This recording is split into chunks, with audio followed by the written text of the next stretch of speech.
กันลูกกันลูกคนนี้ตัวใหญ่ครับตัวนี้ตัวใหญ่ครับตัวใหญ่ครับตัวใหญ่ครับโอ้โหดึงแล้วดึงสวัสดีครับวันนี้เราจะมาตกปลานะครับที่แม่น้ำเมยนะครับแล้วก็มีหลานสปปเรามาตกปลาเบ็ดฝรั่งครับตอนนี้เนาะไปแค่ดูแจ๋วตะแควเล่ถึงไมโครเนาะแค่ก่อนนะไปเลยเล่ถึงไมโครหรอตอนนี้ไปแค่สปปพอทุกควาระกะมาได้จอให้ตะแควให้จอตะแควเล่กลอวาตาเนี่ยปากกญอได้ดูบ้าเล่แค่ก่อนข้าเนี่ยเล่ปดูมาฮะเนี่ยเล่ปากกญอแจ๋วละไอ้เด็กกลัวบ้าเจี๋ยชอบเราบ้าหรือเปล่าอีเฮ็ดเอาละ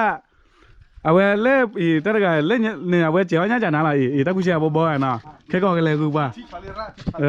เล่ให้เล่ลาดเดียร์ค่ะกำลังเดินทางไปแล้วครับตอนนี้เราจะไปตกปลาแล้วครับเปิดเลยเจ๋วเนี่ยละอีแต่เราได้ถึงเมกโลข้อทีเลยนะเล่กว่าเนี่ยโอ้เดี๋ยวบ้าปลาที่ปลาพอดีพอตาแล้ววันที่อาเกะกว่าเล่อีถึงเมกโลพลาเลยเล่นเนี่ยที่ว่าบ้าเล่ก็เจอกว่านะเอาว่าเลยเจ๋วเนี่ยกว่าถึงเมกโลพลาเลยเนี่ยถึงเมกโลก็โอ้จัดได้บ้าชั่วโมงเดียวก็โอ้กันนี้บ่อยได้ไปเด็กกว่าละอีโทปกติโทโอ้จ้าตัวเดียวดอกเนี่ยแต่ละค่ะโทเหมือนไปเล่นตัวเมกโลปานเนี่ยโทนั่นกว่าตัวเมกโลแค่ก็ปกติเจ๋วเนี่ยแต่ละนะขอกว่าดอกกันนี้เนี่ยบ่ได้ไปเราดูนะครับวันนี้เรามาตกปลาที่แม่น้ำเมยวันนี้ไม่รู้ว่าจะได้ปลากี่ตัวดูแม่น้ำไม่ใสเลยเขียวปิ้งเลยขอกว่าดอกกันนี้เนี่ยบ่ได้ไป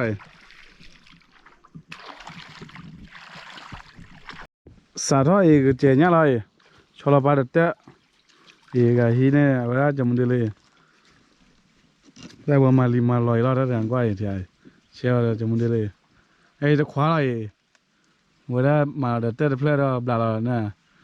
ยเอาไว้แบบปากคันเนี่ยที่ก็เลยเจ๋ว่าเดี๋ยวป่าโชว์เราเจ๋ว่าเดี๋ยวป่าโชไม่เกี่ยวได้ป่ะก็เจอเล็ดตัวเมกโลว่าเนี่ยแต่บัวตัวเมกโลได้ทุกแควคีย์บอร์ดแต่บอร์ดได้ก็สอบเราว่าพอทุกควาโอ้เล่ไม่ก็ต่อคีย์นะฮะจิ๊บพลอตดิเล่ว่าได้อยู่ก็ได้เลยไม่เลิกคุยครับว่าเลิกติดคุยตัวนี้หรอกเฮ้ยว่าพายจีเลยให้ทอดจนเล่อยู่ก็ให้มาโลแต่ว่ากูเตะได้ให้ทอดเล่อยู่ก็ให้มาโลเลยวันตอนนี้เรือมาลำหนึ่งคลีเฮดเบลี่ว่าละตัวมันโลแล้วคลีเล่เลยยีมาอุดเบลเลยเฮ้ยเพลเราได้คลีเบเด้อเลยอย่างเงี้ยเลยไปตัวนี้ทุกคนคลีเบเลยคลีเบตัวมันโลเลยบุลมึงอ่ะเลยบุลเลยไม่บัวเดี๋ยวได้ไม่ได้บัวอ่ะผมก็ทิ้งเหยื่อลงไปแล้วนะครับต้องหาเหยื่อก่อนต้องเอาเหยื่อก่อนครับปลาจะได้กลิ่นครับสามปั้นพอมุกกี้เ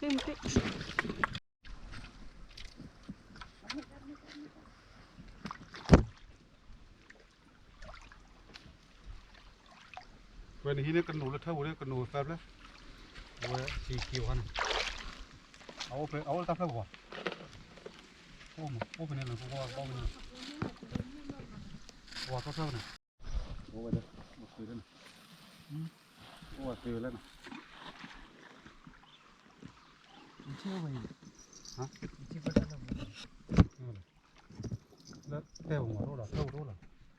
นะกูว่าคนเรากับเรากับเบ้ากูว่าคุยบ้ากูก็เลยดิ้นได้เยอะนะ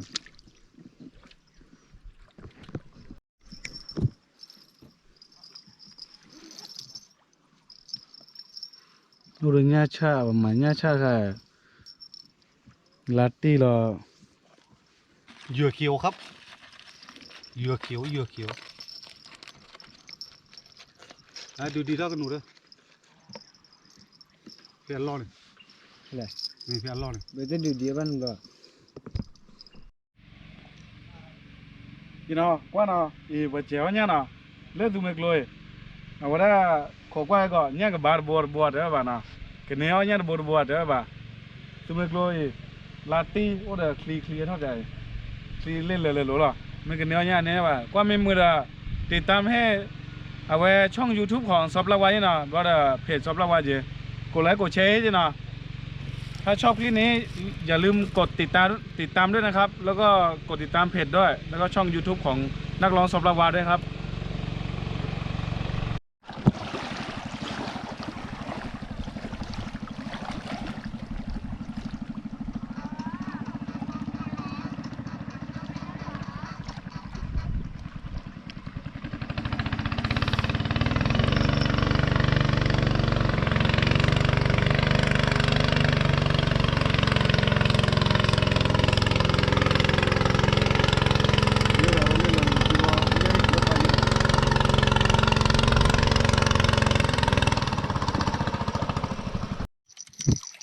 โอ้โหได้ตัวหนึ่งครับโอ้โหตัวใหญ่มากเลยโอ้โห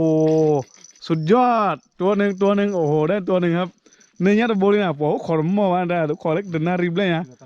ตะโบล่ะตะมั่วว่ะ อาสาละใครดีหรอ สรุปพอแล้วได้เฮ้ยเบื่อโชว์เลยนี่หว่าโชว์เลยเลยจีเลยเด้อปวดแต่ผัดด้วยจีเนี่ยว่าพูดแล้วมั้งคือเลยเนี่ยด้วยตะโบล่ะได้ปวด ใครเลยเริ่มมาแล้วเว้ยเนาะ อ้าวดึงแล้วครับตัวหนึ่งไม่แล้ว เว้ยอะไรยีมะ ไม่แล้วตัวหนึ่งติดไหมดูนะครับกว่าเรียกว่าบ้าโลดคอร์ลบ้านน้องมีมาทุบเลยสู้จอระหว่างรอครับโอ้คอยตะแควแต่นารีเนี่ยเด้อีน่าบอลอีมันบัวมากเลยอีน่าบอลเล่กันเลยที่กลัวชี้เลยทุกเมื่อกลัว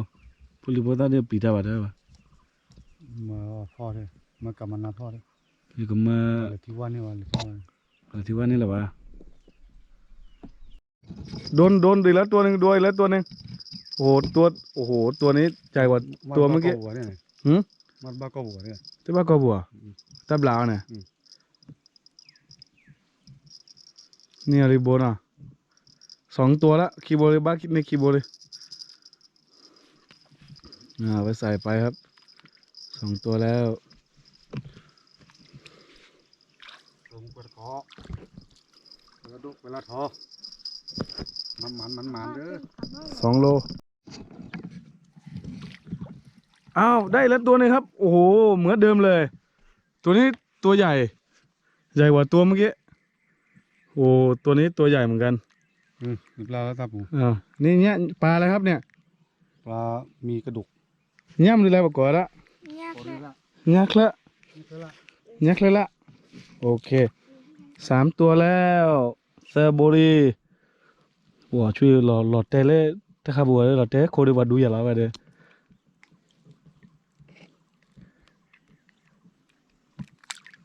ไปแล้วครับ3 ตัว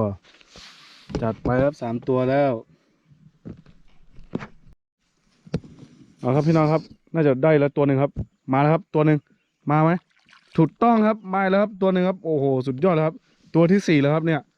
สุดยอดปลาพันธุ์เดียวกันปลาชนิดเดียวกันเนี่ยดีต่อเนี่ยบ้าเราตัวเมื่อกี้เนี่ยดูมีอะไรบ้างล่ะพอหอดูจีเล่จังก่อมาเนี่ยบ่ลุยโบจานน่ะ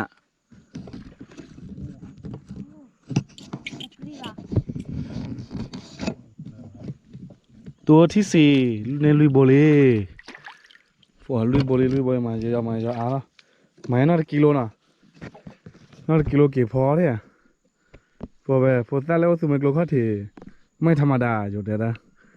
พอตาได้จานน่ะไปตาโบเลยผัดด้วยเชียร์ด้วยที่ยังไงเขาว่าถือเฮลิว่าตัวเคยโบกี้นะเฮ้ยตัวเคยโบกี้ด้วยผัดด้วยโบอ่ะโบด้วยบักไว้รอนได้เนี่ยโดโบอ่ะนะโบด้วยผัดด้วยโบอ่ะเหลือเลยนะเขาว่านี่ผัดด้วยจีว่ะเว้ยมามุ้งเนาะทุบเลยอ่ะมามุ้งเนาะลูกว่าดิตัวใหญ่ครับตัวนี้ตัวใหญ่ครับตัวใหญ่ครับโอ้โหดึงแล้วดึงโอ้โหสุดยอดอุ้ยสุดยอดผัด ผาโดโบผาโดระโบผาโดจีตะกิโลระโบเด้อตะกิโลระโบเด้อโอ้ผาโดจีน่ะตะกิโลระโบเด้อ นั่นแต่เลย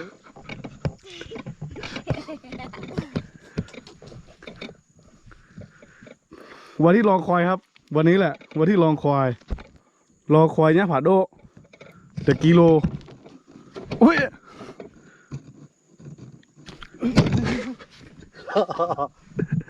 โอ้โหหล่อเต้ที่บ้าเนี่ยแหละปวดระโบกิโลเว้ย Ini batu.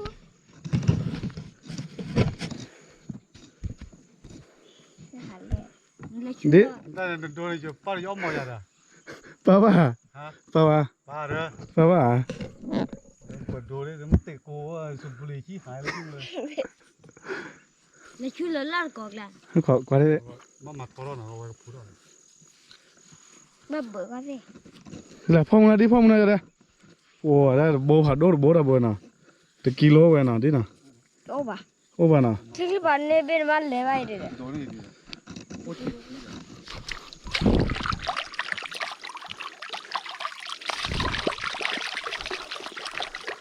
กูดิกูให้ดิเดี๋ยวเจ้าช่วยเราดิกูให้โอ้ข้าไปโคตรใหญ่จานะแล้วโบเราเขาขอเว้ย เอ